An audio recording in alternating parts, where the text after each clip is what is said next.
Welcome to Sam Outside. I'm Sam and I'm outside. It's that time of year. Well, truth is, we can be affected by a condition known as seasonal affective disorder throughout the year, but it is traditionally associated with winter. And although the calendar hasn't officially claimed this time of year as winter, yeah, it feels like winter. All right, it's cold, it's wet. We've had snow, we've had freezing temperatures, we've had winds coming sideways, dampness, and that brings more people indoors. And, as the calendar gets toward mid to late December, yeah, we start really short days. I mean, the sun doesn't come up till after 7 a.m. and it goes down before 5 p.m. So for a lot of people, the regular workday is a get up and drive to work in the dark, and a walk to their vehicle or start their commute to end their workday in the dark. And if you work outside, it's not comfortable. All right. So you've already got shorter work days. You're finding ways to find sources of heat, and outdoor experiences can be regrettable. So for most people, they just don't do it.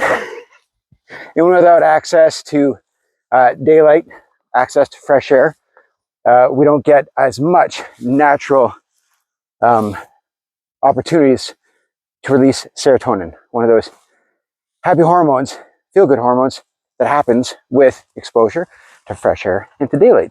And when you've got reduced hours in deep winter, traditionally known for the winter season, people suffer depression related to seasonal affective disorder. All right, long hours indoors, not a lot of fresh air, and it's just dark. And that brings that a little bit of that dark side in us, right? Dark emotions. So people can be affected by summer seasonal affective disorder too, and that comes more with a sense of regret because of their other obligations and the idea of, hey, this summer I'm going to, and I'm going to do this, and I'm going to do that, I'm going to take advantage of it, I'm going to see family, I'm going to see friends, and do all these summer planning things. And then when it doesn't happen, because that's the way life works, there's an associated with regret with not being able to take advantage of so much daylight and so many opportunities and comfort and warmth and joy and opportunities to be active and connect. So that is where seasonal affective disorder at that time of year is associated. And again, with fall, as the season of planting and harvest comes to an end, people also associate that transition from thriving and bounty and beauty and green, and as it fades to yellows and browns and decay and loss. Again, there's another reason for seasonal affective disorder. So for me, I create joy, right? It takes effort to find opportunities for gratitude. And for me, the act of just going outside, despite the weather, despite the season, it's a habit. It's a challenge at times. And, I just remind myself that the saying in the outdoor industry is there's no such thing as bad weather. There's just bad clothing. So yeah, I do have to have the resources available and time available and access to nature. So you make some choices and you make commitments yourself. Go outside. It's so good for you. Fresh air, daylight. It affects your sleep. It affects your mood. Brings a sense of calm. And if you make it a habit to be present, to be mindful, take stock, to be aware of your own feelings and how and when and why they are, find moments of gratitude. Create them, right? What are you grateful for? Well, I'm grateful that I have the ability to walk. And I have the ability to have access to nature. And I'm a pet owner. Yeah, I mean, if you own a dog, you own a cat, you own anything.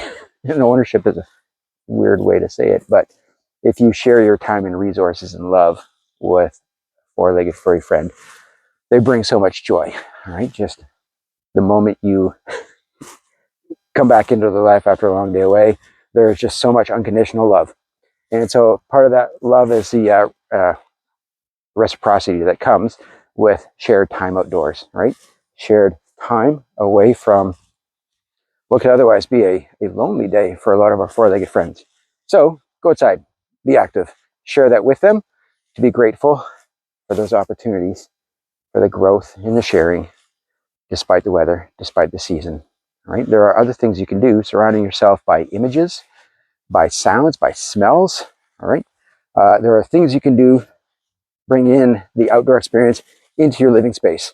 It's documented success in the mindset and the emotions of students in their learning, and with patients in terms of their recovery, bringing positive outdoor images and smells and sounds really does boost calm, creativity, and healing, right? It's not always possible to go outside. I know that. I'm grateful for every opportunity I get to. And that's why I'm advocating. That's why I'm sharing this message with you in this format. Please go outside.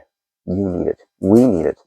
It's healing. So, seasonal affective disorder, recognize the signs and recognize the things you have the capacity and the capability to add to your quality of life by spending more time outside and by bringing outdoor experiences indoors. So, do what you can to improve your situation.